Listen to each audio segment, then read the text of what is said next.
The following program is presented by the HTM Podcast Network.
Ladies and gentlemen, my name is Carl Carafel, and I am alongside the curator of topics, Mighty Joe. This is Turnbuckle Talk. A little bit somber today on this episode, and rightfully so. July 3rd, the professional wrestling world lost a great competitor, a great man, and a great mind for the business in Mr. Del Wicks, the Patriot. It's very fitting, almost, that the end of his time on this earth would be July 3rd, and not July 4th, so that the Patriot himself could have a day that is celebrated for him. And I think that that's whatever you believe in, whatever powers may be, why ever this happened, it definitely happened for the right reason on that day. So we are quite saddened at these events. And this is one that hits a little closer to home for myself. Back when I was a competitor within the world of professional wrestling, I wrestled for a company in Upper Michigan. And this company brought in the Patriot. And I was able to work with the Patriot. So the story goes that we're in the back, and we're in a battle royal, is what we're both planned to be in. And the promoter had me going out 5th, with the Patriot winning. Now, for those of you that don't know, I wrestled underneath the name The Extreme Canadian Carl Carafel, and I wore everything you can think of that made me look Canadian.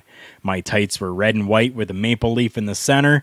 If I wore a vest or a jacket or a long coat or anything like that, it had something to do with Canada on it, and I was in the United States.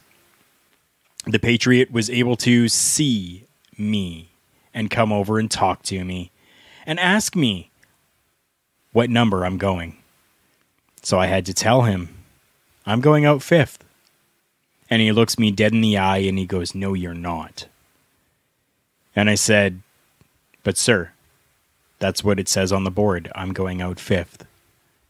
And he looks me dead in the eye again and says, "No, you're not." And then he called out the name of the promoter, and at the top of his lungs before the show screams out the promoter's name. The promoter comes running over and goes, What's wrong? What's going on? What can I help you with? What's happening? And the Patriot looks at him and goes, When's Carl going out? And the promoter looks over at the board and goes, Well, he's going out 5th. And the Patriot looks at him again and says, When is Carl going out? And again, the promoter looks over and goes, he's being thrown out 5th. And the Patriot just simply says, You want to make money? No, he's not. Him and I are finishing this battle royal. And I was blown away. That a man who knew me from nothing, didn't know me at all, had it within himself to see and understand that Canada and the United States, in a little bit of a clash at the end of a battle royal, is going to be good for business. And that's exactly what happened. And it was probably one of the greatest moments that I ever had inside of a professional wrestling ring. So for that, we do a tribute to the Patriot. And it's even more fitting that I had received as a Father's Day gift a pro wrestling crate from ProWrestlingTees.com. And within that crate this month, June's, not July's, was a DVD, Behind the Mask, with the Patriot. Nice. Very Still fitting. Sealed. I have not opened this yet, so I don't know if I'm going to or not, but it might be awesome to look back on some of these things, some of these matches that are in here. And as given to me to use from my friend Bubba Duke, who you can find at The Boar's Nest on Facebook, he allowed me to have the Patriot over my shoulder for the entirety of this episode. So here we go. Is a photo, an 8x10 of the Patriot, autographed, and that is a collector's item that is going to be cherished by Bubba Duke for eternity now. 100%, I know that. So thank you, Bubba Duke, for allowing me to use this today to have Del over my shoulder while we do this podcast. So thankful to you for that, and to the Patriot for everything that he's done, not only within my short career, but for the wrestling community as a whole. Mighty Joe, do you have any memories or anything to add to this little 8-minute tribute that we have done so far for the Patriot? Hey, man, I honestly don't mind if this turned into a whole episode long tribute to the Patriot. I would be perfectly cool with that, but we do have some other topics that we want to get to, but we'll see what we can do here. Just for myself, I never got a chance to meet the man. Wish I would have, obviously, knowing what I know now. But just going off of your story, it says a lot about Del. For him to be at a show like that, he very well could have, and you can make an argument, would have been well within his right to have been like, you know what, this show's going to be all about me, and that's what it is. But no, he went out of his way to, in business terms, to put you over in a very cool way. That says a lot about the man. In doing some research for this episode, because I knew that we were going to be talking about Del, it seems to be somewhat mixed in the community. I mean, I guess like with anybody, there's some people that had heat with him, but from what I've seen and what I have heard, very little of it seems to be justified.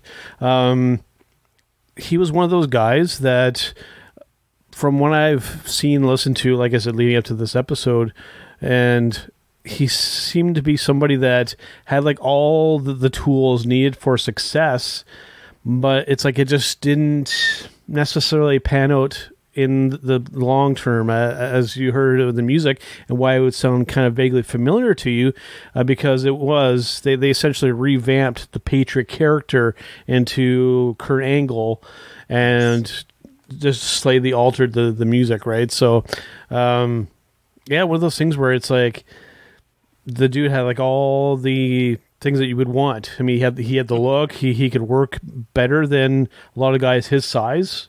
And but yeah, it's like I said, it's in retrospect, it's cool to look back, and it was a really well done character. And like I said, playing off of the Canada versus US thing, I mean that's what. How could you not? In that scenario, play off of that angle. I mean, it's a feud that you see not only professional wrestling and in real sports.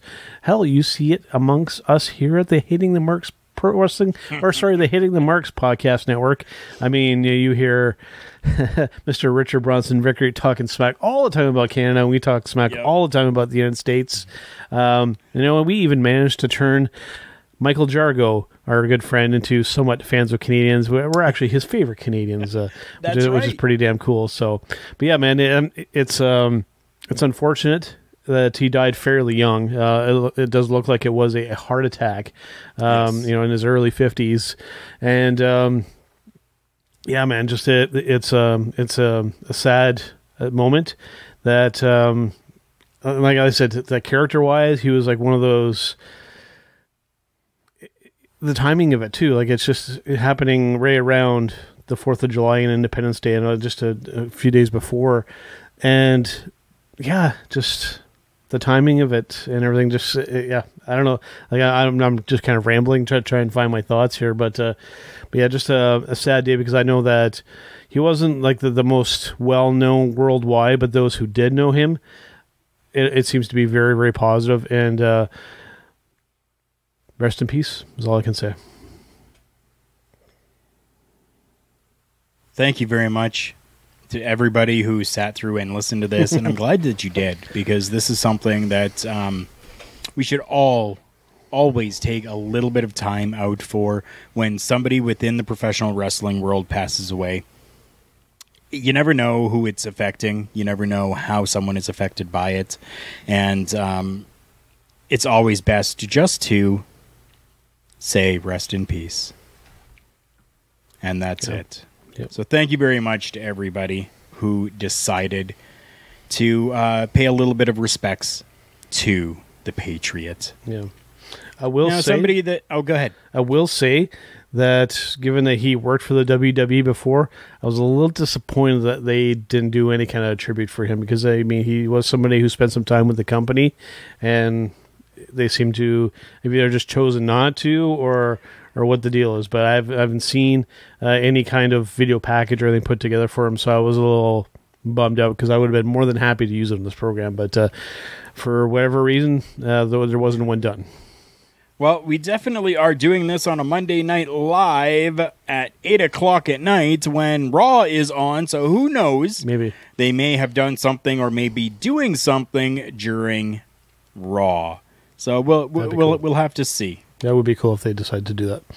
Yes. Now, so moving on to something a little bit different here that seems to be a little controversial. Some people are happy about it. Some people are not so happy about it. But Zelina Vega returns to the WWE. Now, why is this so weird? Well, Zelina Vega and Tommy End are together, are they not? Yep, they're married. They're okay. Still a couple. So yeah, they're still together. The WWE has released Tommy End, or Aleister Black, as you may have known him in the WWE. And they fired her. They fired her. Yes, they fired Zelina Vega, but now they've reneged on that, and they have brought her back, and she has returned. Now, people are criticizing this because they're saying, why would you have brought back Zelina Vega when you could very much so have gone to Aleister Black and said, hey, we made a mistake here. how would you like to be able to come back to the company? We'll give you X amount of dollars over X amount of years and whatever, and try to sweeten a little bit of a deal for Aleister Black, who rightfully so seems to be a little bit more of a bigger name than Zelina Vega. Joe, who would you have rathered? Zelina Vega or Aleister Black?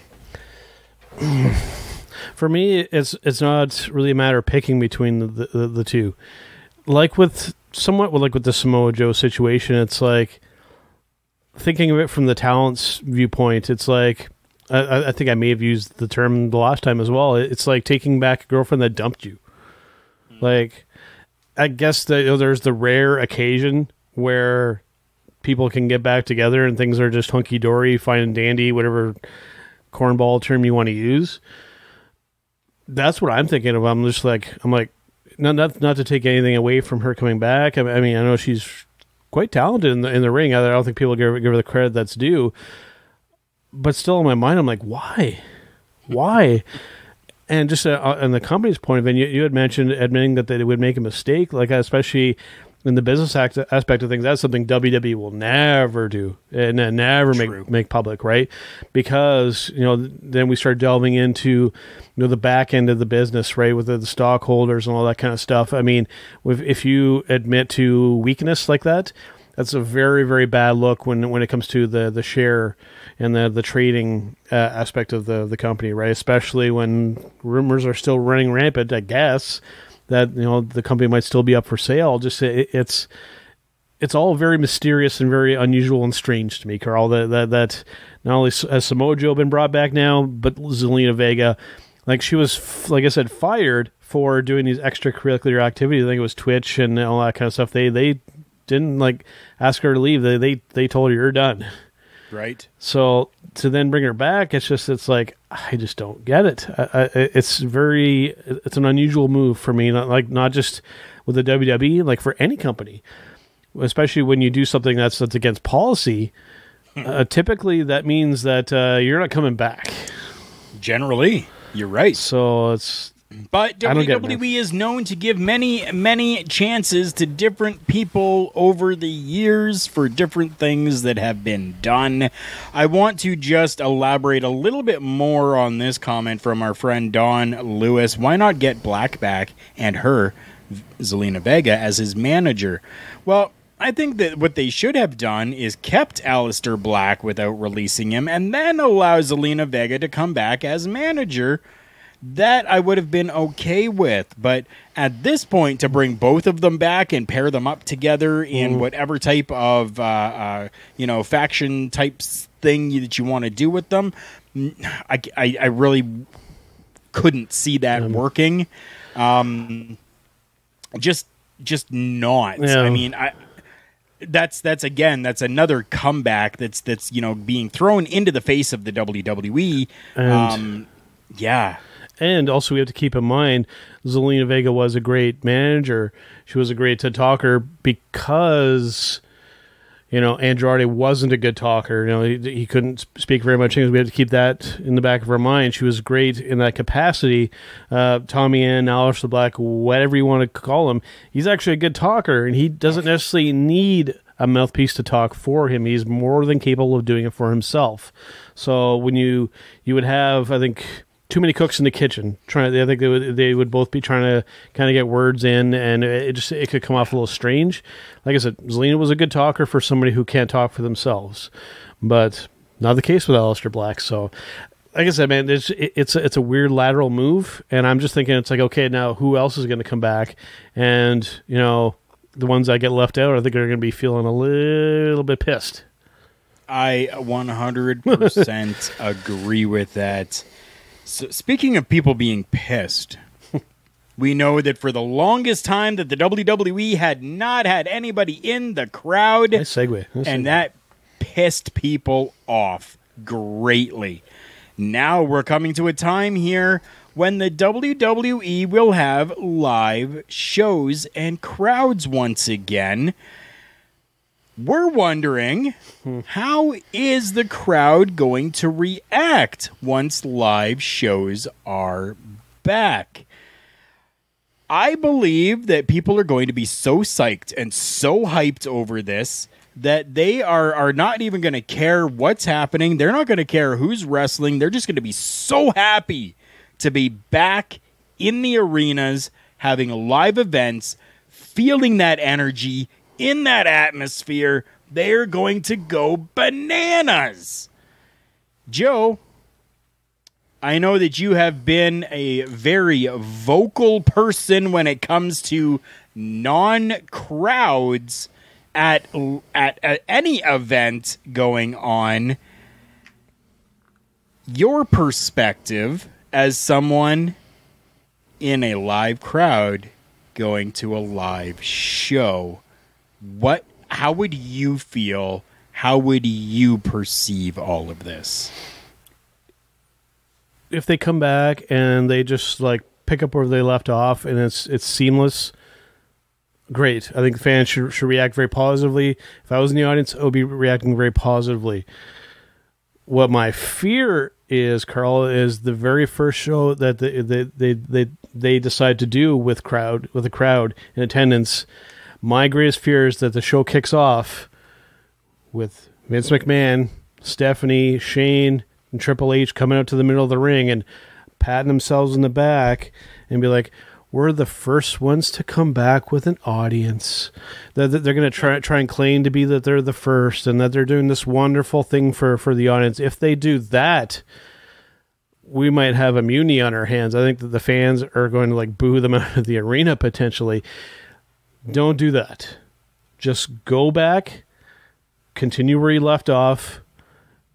Keep Vince, keep everybody else out of the ring. Just come back, start with the match, start with a promo from one of the talents. Just kick off as if we were just continuing from the last week.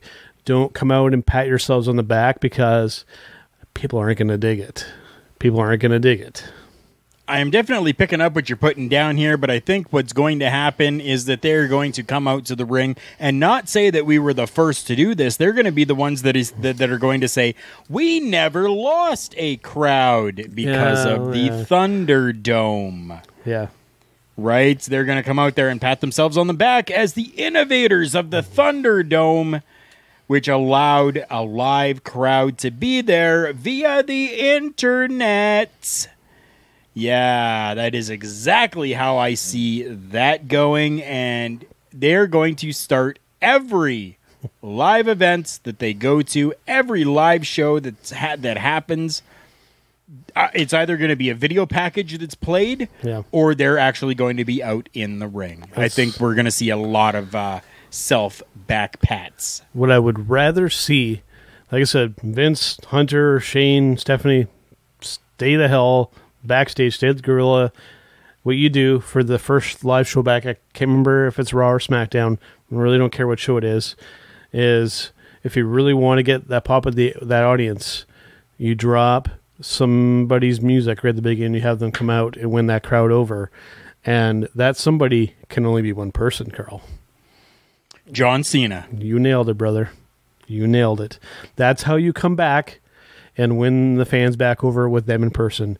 That's what you do. You find a way to get him. He doesn't have to do anything in the ring physical. You freaking book John Cena and you have him come out get that pop and you win your fans back over with that kind of moment. That's what you do. You don't come out and be like, oh, we're doing this wonderful thing and pat yourselves on the back. It's a bad look. It's a bad look. You come out and you still get one of your most over talents who's still arguably more over than most of the guys, and you come out and you get that great pop, and that's what you do. And if they do that idea, I want credit for it. We do know that the WWE has taken a lot of stuff that we have come out with and talked about on this podcast. Are we going to stop talking about this stuff? No, we are not, because we have good ideas. Clearly, when the WWE, the largest conglomerate in the world, is, I don't know if they're necessarily stealing our ideas or if creative had the same ideas or what, but we're on the same wavelength, which is really cool. Yep. Speaking of on the same wavelength, we're not on the same wavelength when it comes to this here. Okay. switching to a 2-hour format for Monday Night Raw. Do we think that it would help them out of the slump that they're in? Or is it a possibly time for a rebranding of the flagship show?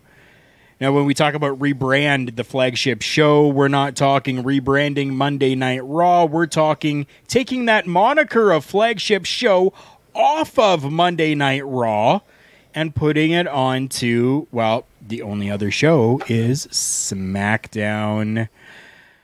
This is a very big one here that lots of people have talked about and lots of people have, kind of thrown their weight around when it comes to this. I personally do not feel that taking it to 2 hours is going to save Monday Night Raw at all, because already in a 3-hour show, we're literally getting about 35 minutes of actual professional wrestling.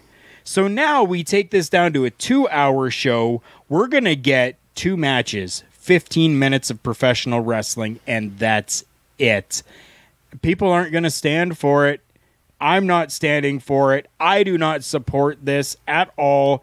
I say it is time to rebrand that moniker over to SmackDown, which is doing so much more, so much better. The writers over there seem to be pretty competent enough to ensure that we're getting professional wrestling. Joe, I know you have a lot to say about this. Please give me your thoughts. It's interesting because one of the number one complaints, even amongst our family here with Love Wrestling, that we're very happy to be a proud of now with Turnbuckle Talk and Turnbuckle Rewind, is that a large reason why we don't do a react show very much for that show is because we don't want to sit through 3 hours of Raw. I get it. Looking at it from the business aspect of things, I think when we posted our episodes, I think maybe on our group page, our friend Michael Jargo actually put a comment, that business-wise, not a great move because NBC is expecting a 3-hour show and the budgets and everything are allotted for that time frame. So business-wise, everybody would be leaving money on the table. I get that too. But very much like what you just said, we're not seeing enough actual wrestling. So it's a tough thing. It's like I've said kind of before, with us kind of riding this middle. Like I think at some point, Carl, we're going to get to a tipping point in the professional wrestling business, especially in WWE. Is I think that we're going to have to make that move of either let's go strictly entertainment or let's go with the professional wrestling and really present it as a sport like they do over in New Japan. I think we need to pick a side and then just stick with your gun. Personally, I think that they would probably go with the entertainment aspect. Hire a bunch of actors, teach them how to wrestle. That's what it is. Or you appeal to hundreds of millions of sports fans out there and present it more like a sport, which I think would attract more people than just going with strictly the entertainment angle. Just my take. Now, when it comes to rebranding, what I mean by that, I mean the name of the show. Calling it Raw still, it is so dilute and so far from what that show initially was, right? When Raw first was on the air, it was raw. It was filmed very raw. It was like, it's not that it wasn't professional. That's not the word that I'm necessarily the term I'm looking for. Just it felt very raw. It felt very, very raw. And then, when we started getting into the Attitude Era and whatnot, it became raw for another reason. But now it's just, and people have even told me this, that I've kind of hopped back into watching wrestling and they hop back into watching Raw. And people have literally told me, why do they still call this show Raw? There's nothing raw about it. It's so far from that term. I think that we need to find another word to name that show or you need to go back to actually being Raw. If that's the case, if you really are stuck on that name, that we need to get back to what the show is really about, because it's not what it is anymore. I don't think too many people would disagree with me on that, but like I said, man, I think that we need to make that decision, entertainment or pro wrestling, and then we got to change the name of that show, because I think that it's evolved also now into a really negative term, because Raw is the 3-hour show that nobody wants to watch. Call it something else, and then hope that maybe your audience forgets that it's still the same show, just but call it something different. I don't know what you do, honestly, at this point, but I think you got to change the name and make it a little bit more relevant to what the program is actually about, because it's not Raw anymore. It just isn't. And unfortunately, you can't even call it medium rare, because it's not even medium rare. Yeah, it's more like overcooked. Well. It's overcooked. Yeah, it definitely is. Yeah, I mean that's really interesting that you even suggest a name change, especially because like, sure, you know what, it might be time, but that's what people know. People know Monday Night Raw. But people now know it for a negative reason, which is where I'm coming from, right? Raw is that 3-hour stinker that people are like, I don't want to watch it, right?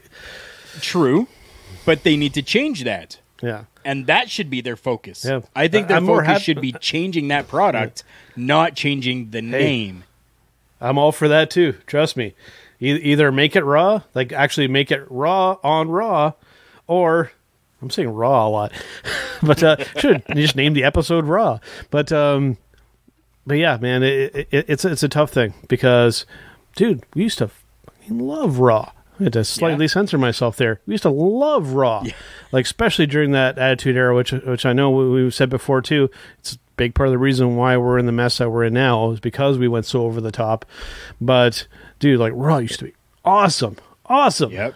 And then it's just, I don't know where that downturn exactly happened. If I could point my finger at a date, but it's, dude, I can't remember the last time I watched Raw. And I am as dedicated as a wrestling fan as you can get, and I don't want to subject myself to watching 3 hours of something I love to watch. That's what's turned into. But again, we go back to, that's the thing. It's not what you love to watch. Why is it not what you love to watch? Because it's not professional wrestling.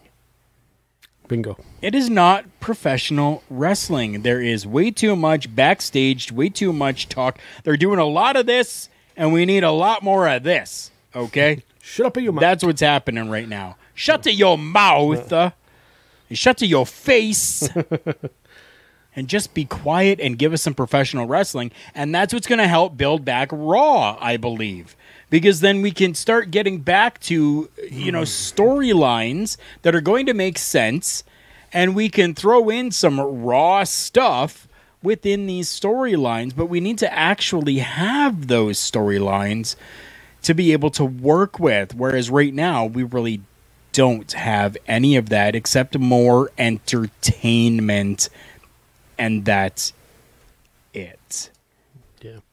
Now, I don't think that changing the name of the show is a good idea. I think that's very drastic. That would almost be like McDonald's having to change their name because, people found out that it was horse meat. That they were actually, to be fair, not beef. To be fair, McDonald's never claimed to be a farmer's market. People know it's McDonald's, right? So it's not people that walk in, is this a library? No, it's McDonald's. Very true. Very, very true. No, I totally get it. I think we all have that McDonald's guilt. That. It's like, I would never eat at McDonald's. Have you ever run into that person that they're like too uppity and they're too good for McDonald's? It's like, cool. Yep. McDonald's wouldn't want you because you're a dick. Right? They don't want you. Pretty much. Yeah, McDonald's. Everybody, that's enough talk they about sell McDonald's. Hundreds of billions and billions of hamburgers every day. I think a lot of people are lying that they don't eat McDonald's. Everybody eats a McDonald's. Everybody at some point in their life has had a McDonald's burger. Yes, sir. At some point. That calls for a food break. Here's what we're going to do right now. We're going to take a little bit of a commercial break on this episode. We're going to have 2 commercial breaks this week. You know why? Because I want to get in a couple of amazing things here first. We're talking about professional wrestling and wanting to see professional wrestling. And you know what? This is how you're going to see professional wrestling. Hi, my name's Barry Ratcliffe. You might recognize me from such films as The Longest Ride or Ted 2. Now, as a successful actor, I have 2 planes, a supermodel wife, countless exotic cars, and a ton of cash. You might think it couldn't get any better than this, but you'd be wrong. For only $4.99, you can get OVWWrestlingNetwork.com. That's OVWWrestlingNetwork.com for only $4.99. Now, will your life be as good as this? No. Will it be better? Yes, and I guarantee that. That's not valid anywhere. OVWWrestlingNetwork.com is only $4.99. Tomorrow's yesterday is today. Prices so low, they're insane.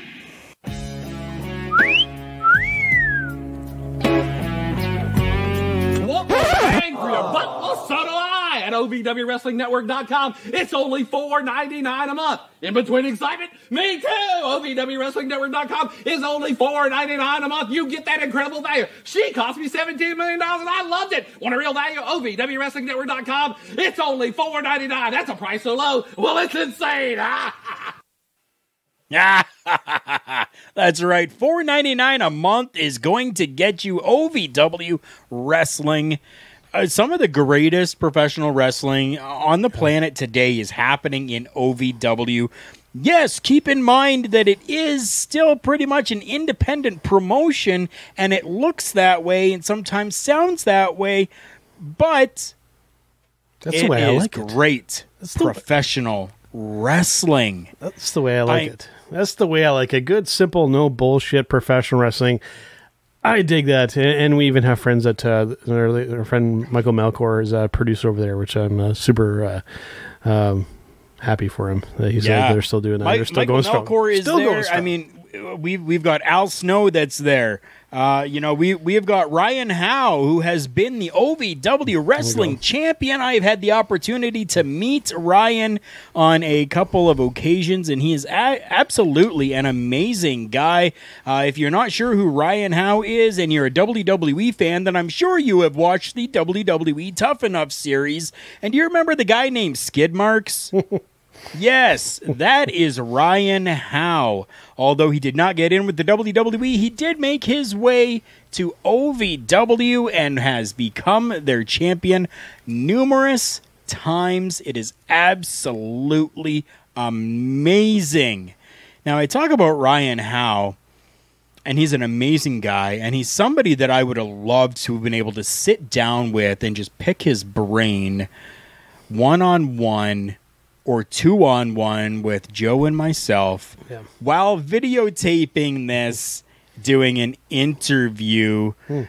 We have had this question come up. This is a fan question. We don't get a lot of them. So I stress to you, if you're watching this and you have a question, ask your question. Send us a message on our Facebook at TB Talk Pod. And that's where you find us on Instagram and Twitter as well, at TB Talk Pod. Send us a message over there, and we will get back to you. We definitely will, and especially something like this. The question came up to us, why don't we do interviews much anymore?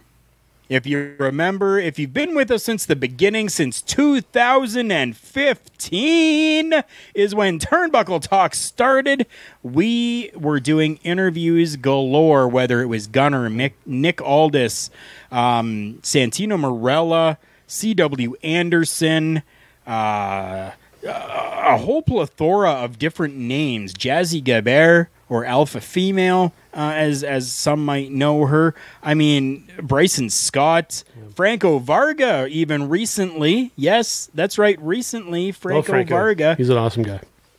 Like, we have done interviews. We definitely have. Joe, I'm going to throw this over to you so that you can explain to the people why we here at Turnbuckle Talk, as part of the HTM Podcast Network, as part of Love Wrestling, why we don't really do interviews much anymore. So I will start off by saying that The views expressed by Mighty Joe might not necessarily be the same or be shared by Carl Carafell and the HTM Podcast Network and Love Wrestling. I'll just say right off the hop. Like Carl mentioned, we used to do a lot of interviews, and we've had a lot of great interviews. Like I mentioned, Jeff Jarrett, Teddy Long, Jazzy, just to name a few. We've also had some that have gone horribly, horribly, horribly wrong. And I will not bring up those stories because they're frankly embarrassing to talk about. And some of them should never see the light of day ever again. And, since we've gone to the podcast format, we've had some good ones. But we've probably the biggest issue, and one of the main reasons why I'm not particularly fond of doing them, is that we've had a lot of people commit to doing interviews for them to fall through for just either no reason given whatsoever, or the excuse book gets pulled out, different reasons like that.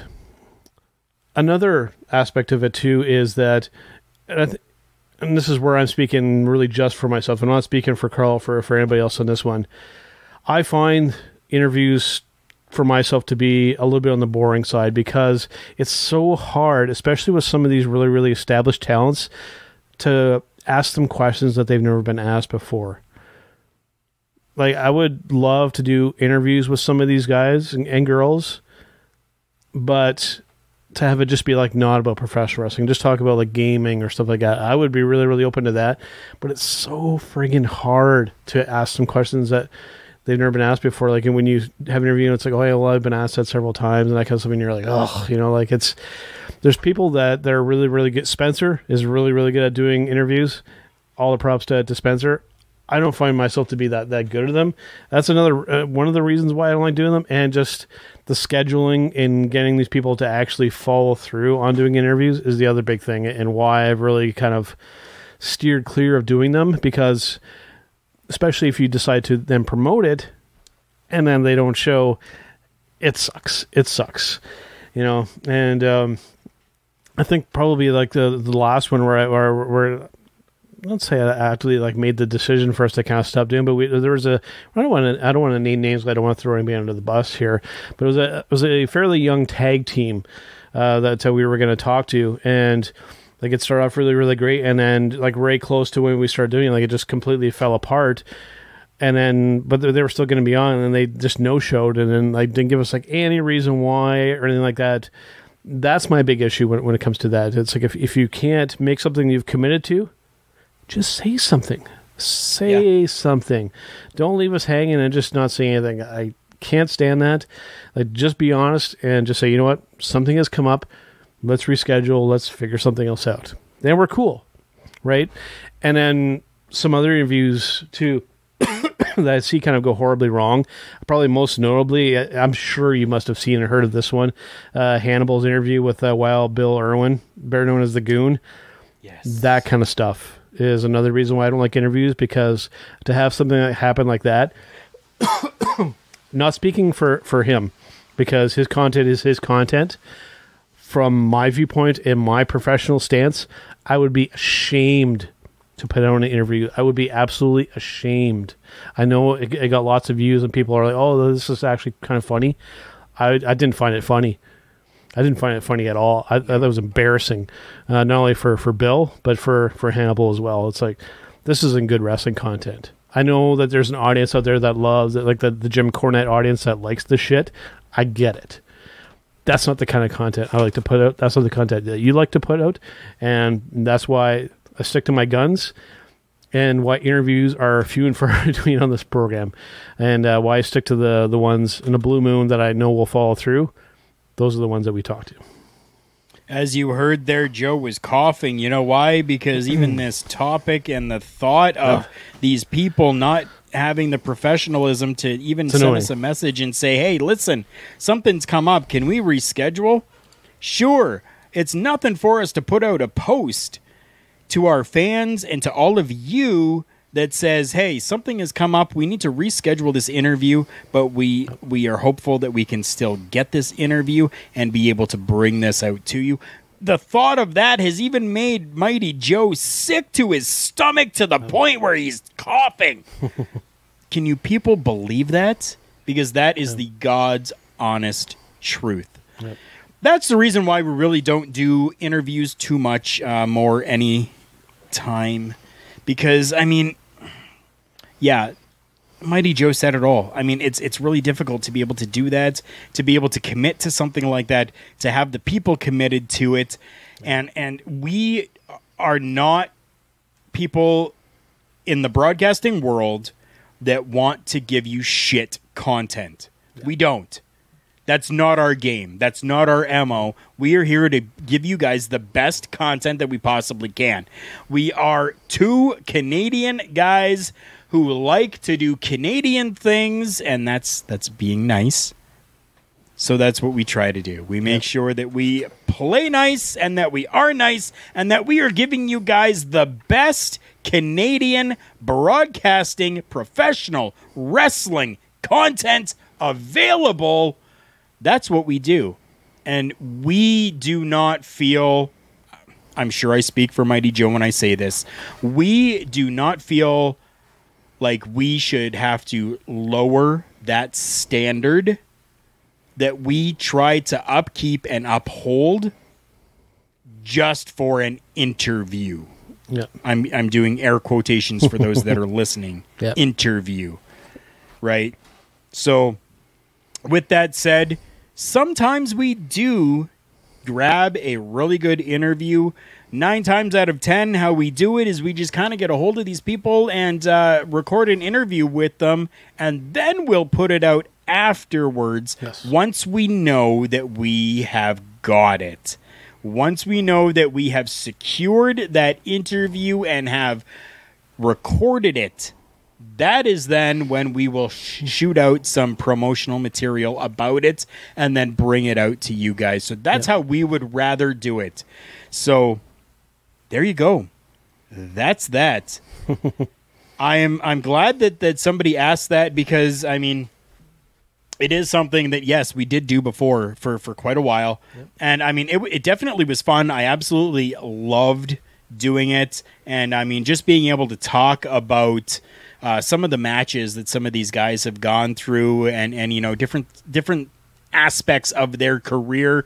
You know, one of the biggest questions always is, you know, about your favorite match. What's your favorite match band, or what's your most emotional match band, or anything like that, right? And 9 times out of 10, we actually got pretty good answers coming out of it. So I'm super thankful that we've been able to do that, which, you know what, brings us now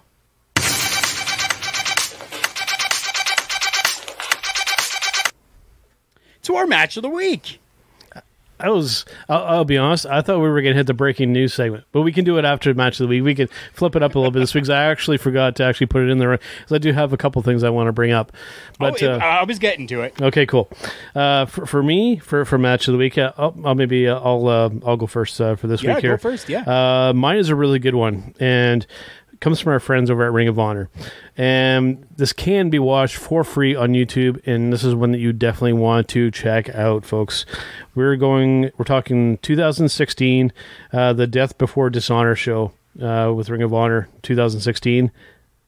Kazuchika Okada versus Dalton Castle. This is a match you guys got to check out, right? It's just over 14 minutes long. It is really, really, really, really, really, really, really, really, really, really good. Just go watch it. I'll you can even message me, and I'll even message you the link for the video, and you can go watch it yourself. It's good. It's good. You got to go watch it. There you go. Either message Mighty Joe personally if you have him on the Book of Faces, or do it to our Turnbuckle Talk page as well at TB Talk Pod. That's found on Facebook, Instagram, and Twitter. My match of the week this week is coming. Yes, I'm going back to AEW. I was blown away, to be honest, with the Sammy Guevara MJF matchup that happened. The build, the storyline, everything that has been going on and happening between MJF and Sammy Guevara and Chris Jericho, and all of this all in the mix together has been fantastic. I love seeing it, and this matchup was amazing to see. I was super happy with it. I'm glad I got to watch it. I've been working a lot. I've been like 6 days a week. So it's been hard for me to really catch any professional wrestling on any downtime. But I was able to catch this. I made a point to watch AEW because I know that they have live crowds back.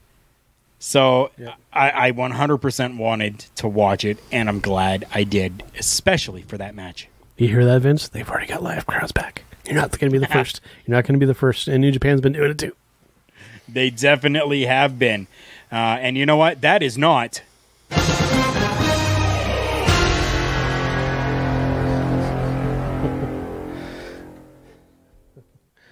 any breaking news. It definitely is not. That's news that everybody is aware of.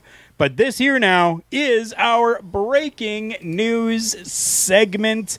Thanks for joining us for this. You guys heard, just as we came into our Match of the Week segment, that Mighty Joe actually has breaking news, which is odd because he normally doesn't. I am intrigued right now, my friend, to tell me what you've got. My two pieces of breaking news definitely fit into what I will term the silly category. Seemingly, one of the biggest pieces of breaking news in the professional wrestling business is that Jon Moxley has shaved his head. So there's that. Wow. So there's that. Moving on from that, Vince McMahon has been quoted about how he reportedly feels about the Eva Marie / Doudrop storyline. Again, Doudrop. Awful name. Even the way it's spelled. If you want some extracurricular activity while you're listening to the audio podcast of this, go to Google, type in, or go to the Urban Dictionary, type in Doudrop, and you'll learn why we all think that this is a stupid name for a character. It's even spelled the same way, guys. Vince quoted as saying, "The story was told to me." The story that. See, the way that they typed it is this is the way that they worded it. The story I was told to me was. So that doesn't even make the story that should say the story that was told to me was. Is even that doesn't make sense. The story that he was told. He said he wasn't sold on the idea, but let's do it. That's what he said. He's like, I don't think it's a great idea, but we'll do it. Okay. Maybe stick with your instincts, Vince. Maybe stick with your instincts, because it's not good. Right? No. And we've voiced this. Other people, our friends on our other platforms have voiced this. This is another instance of WWE not respecting the intelligence of their fans that watch their own network. Again, I'm coughing because I'm disgusted by this bullshit. Everybody knows that she is Piper Niven, but yet we're going to call her Doudrop. This is, once again, where we need to have the Department of what the F. We need to have somebody competent in that position to go, no. We're not going to do that because it's stupid. And this fits into the stupid category. Very, very much so. Yes, it does. You know what I have for breaking news this week? What you got? I have absolutely nothing, but I will say that fantastic. The Prime Minister of Canada was here in Sault Ste. Marie, Ontario, where I am located today, and I believe he made it out alive, surprisingly. Nice. And that's about all that I really have for breaking news. I will say, guys, you guys are always so awesome with us, and I really appreciate everyone that comes on here that leaves their comments, that will even send me messages personally after the shows or after they've listened to it, that text me, that get a hold of me somehow to talk about these shows, and I'm really, really thankful for that. But something that we need to do is we need to make sure that other people are hearing those voices as well. Mm-hmm. People like our friends at Dr. Pepper, our non-sponsored Dr. Pepper. Yep. Okay? So I've been tagging them in pretty much all the shows that we have been doing, and you guys don't have to, because, I mean... as much as Dr. Pepper is amazing, I think I can take control and take handle of that, hopefully. Yeah. But I want you guys to make sure that you are sharing things out and that you guys are inviting your friends to come and listen as well, because that is definitely what helps us out. And I am super thankful that each and every one of you do that. I will say, while Carl takes a drink of his non-sponsored Dr. Pepper, back briefly on the Justin Trudeau thing, I will say something positive about him. Well, I'll wait while everybody's head explodes for half a second there.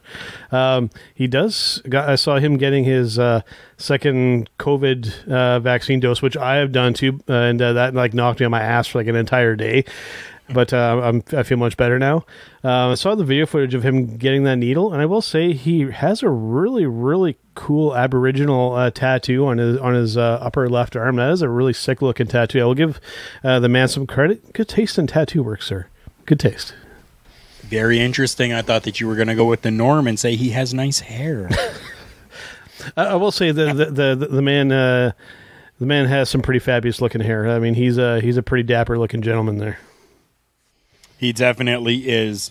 Thank you to Dr. Pepper for not sponsoring and allowing me to drink this during the show each and every week. And thank you to StreamYard as well. You guys are viewing this live as it happens because of StreamYard, an amazing platform. Go and check them out, StreamYard.com. If you're going to be doing any type of live stream, this is the place to do it. Yeah. Very, very well priced for doing this. Thank you so much. And right now, you know what?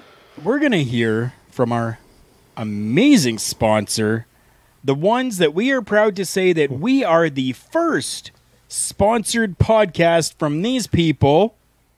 Wrestling.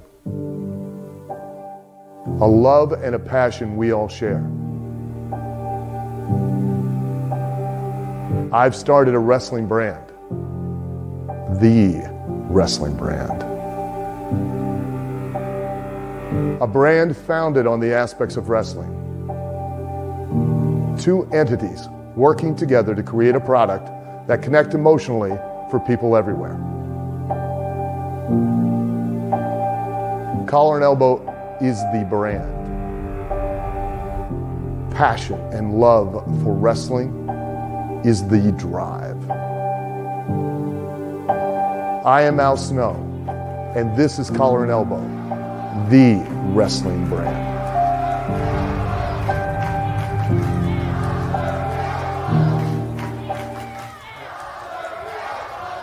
The dictionary defines hero as a person who is admired or idealized for courage, outstanding achievements, or noble qualities. Being a hero in life is far more than words printed on a page. It takes an unwavering code, a compass that points true north, always. And in times like these, it takes sacrifice. Hero shouldn't be a word defined by a dictionary. It's a word that should be defined by the best of us. Hero has a new definition. And a big thank you goes out to Al Snow, Rod Hicks, and the entire team over at collarandelbowbrand.com. You know what's pretty amazing? We talked at the beginning of this episode about our good friend Bubba Duke over at the Boar's Nest. Go and take a look at his Facebook page. You know why? Because he did an unboxing of some amazing gear that he was able to get from collarandelbowbrand.com, and he even saved money on that purchase by using our promo code JK Podcast. That's right, J like Joe, K like Carl, podcast at the checkout. He saved himself an entire 10% off that entire purchase. So, I mean, it was absolutely amazing, the gear that he got and the things that he got.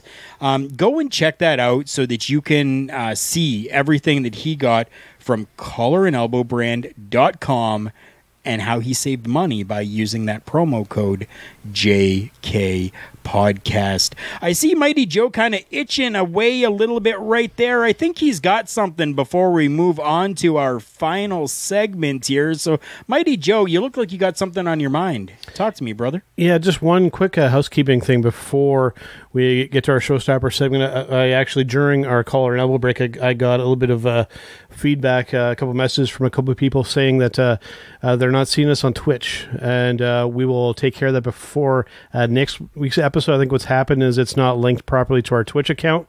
We will address that and hopefully get back over with our friends on Twitch, because I know there's a fair amount of people that like to watch us on Twitch. We will resolve that issue for you guys.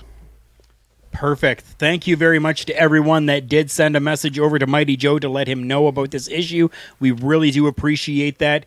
Anytime that you're seeing something that is seems kind of off, definitely message us. We appreciate that greatly. So now is the time, and one of the favorite parts of the show for a lot of people, ladies and gentlemen, this is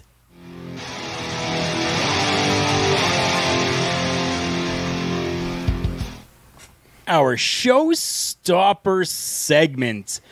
This week, this is a pretty big showstopper segment, and something that even just recently, as of this past Wednesday night, happened, and seems to be getting a lot of possibly unfair criticism from the fans, and that's over commentary slip-ups. Let me premise this for you by saying that this past Wednesday, at the end of AEW Dynamite, Jim Ross had said something along the lines of, and make sure you join us every Wednesday for WWE Dynamite. A slip-up that I noticed, and I had to rewind and watch again, because I'm like, did that actually just happen? And then I recorded it on my phone and sent it over to Mighty Joe. And then we saw it blow up on social media. That brings us to our showstopper segment today. So thank you, Mighty Joe, for choosing that as a showstopper segment. An absolute fantastic one. What have you been seeing when it comes to the internet wrestling community on this topic of commentary slip-ups? So, first of all, right off the hop, all right, everybody needs to calm their tits when it comes to this whole deal, all right? JR is getting up there in age. He spent the majority of his career doing commentary for WWE, all right? It was an honest mistake. I'm seeing things like, this old man should stop doing commentary.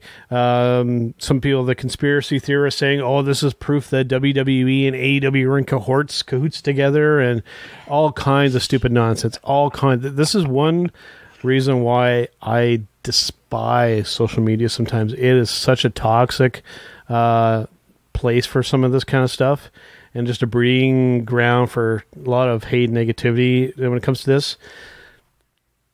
Folks, this was an honest mistake by one of the better broadcasters in the business. We're not talking like Mike Adamle kind of nonsense kind of stuff here, or other people that were like obviously bad. JR is a professional. It was a mistake. Get over yourselves. Get over yourself. Stop trying to make a big deal of this to get your 3 seconds of fame on social media at the expense of JR. Right? Because you're wasting your time. Let's just put it that way. You're wasting your time. You know, commentary slip-ups. Like this is something that's been going on for a long time. Like I had mentioned Mike Adamle.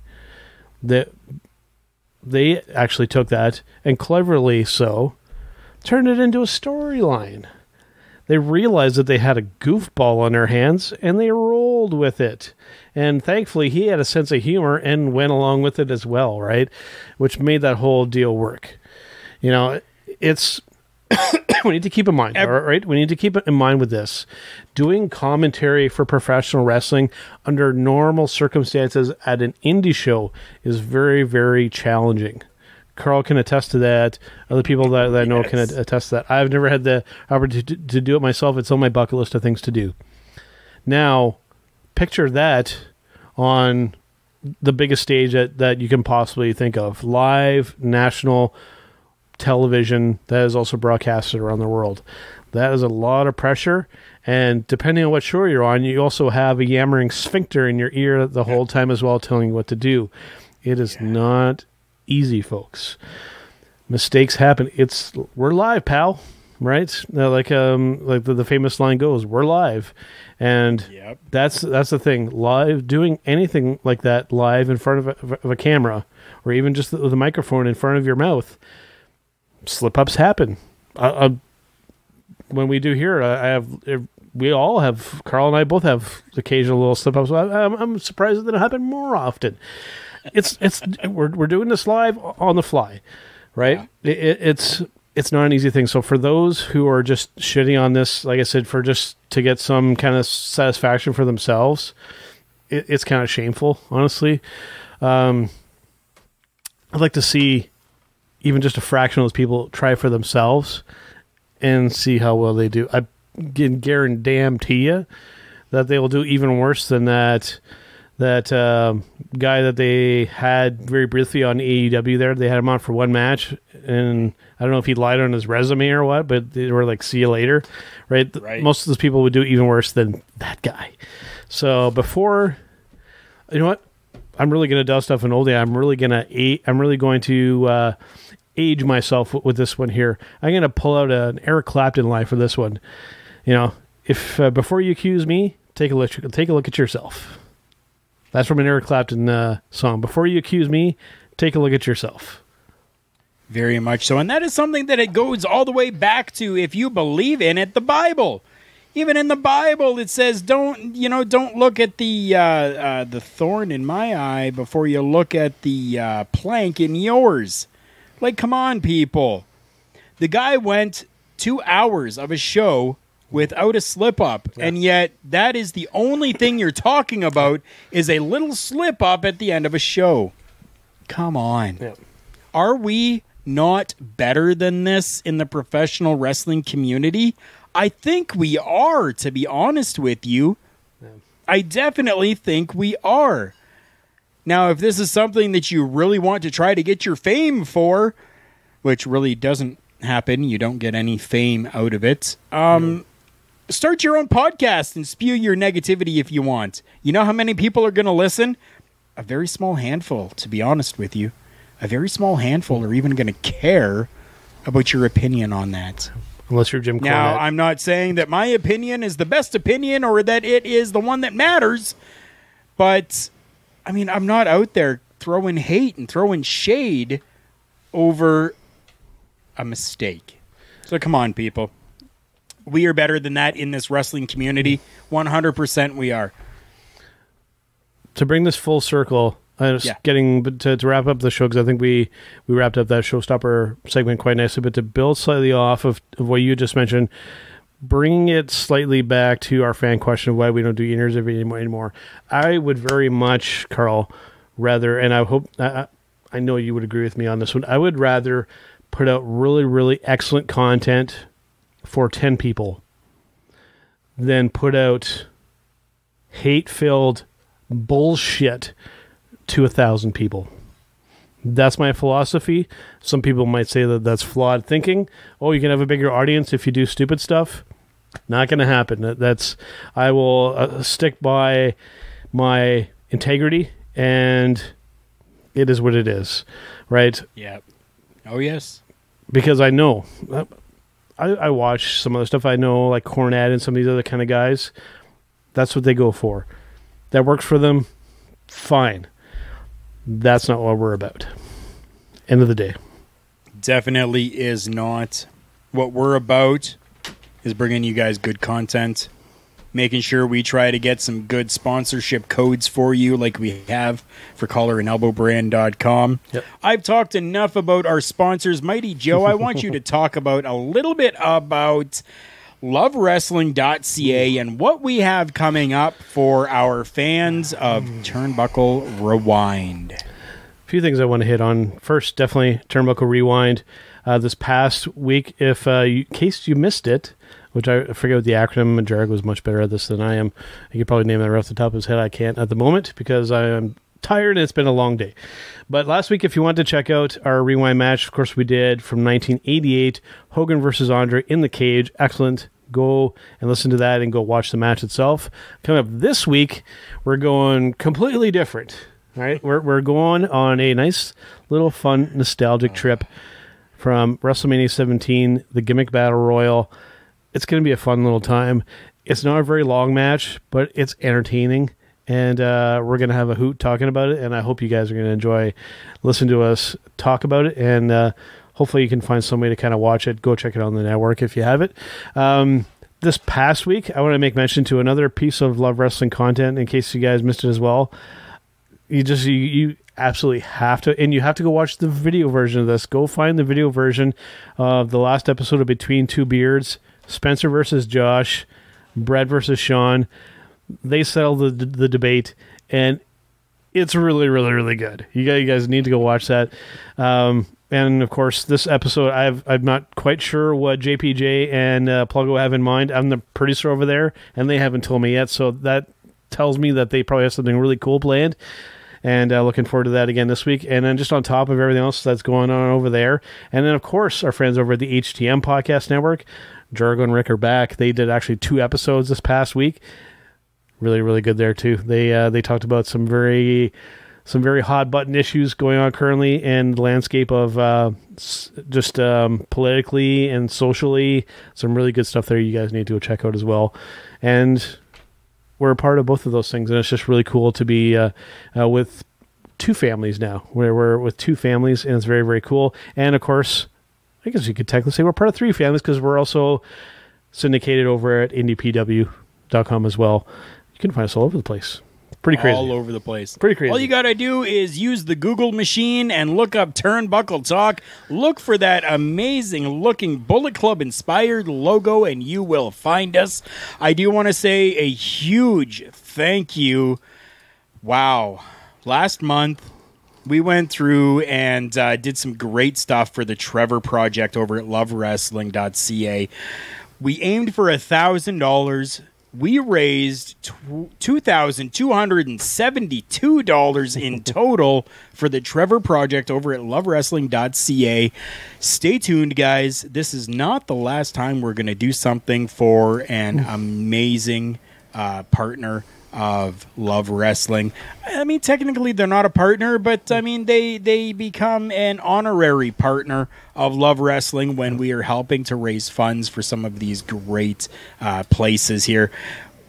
To my understanding, we are still vying and trying to do something for October of this year.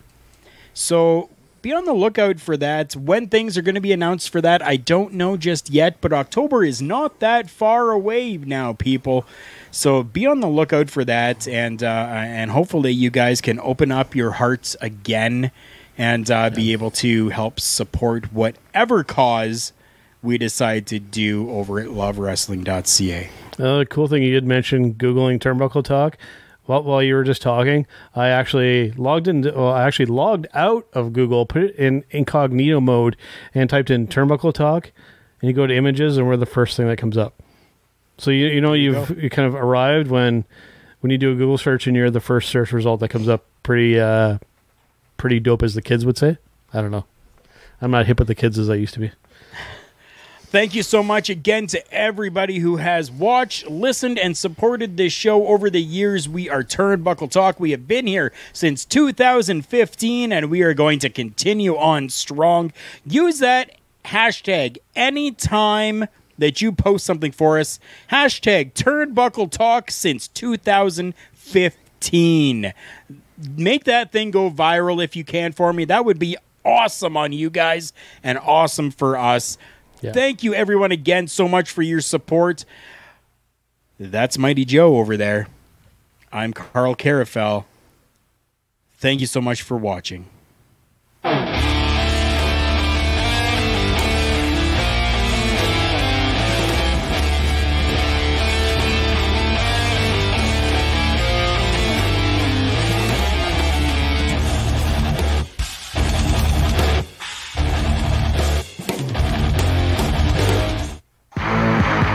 It's me, it's that R&B to beat.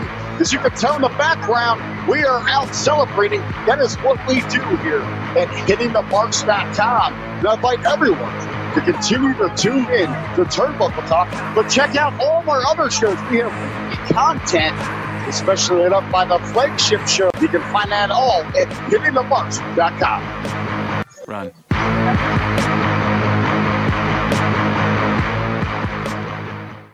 And we love wrestling.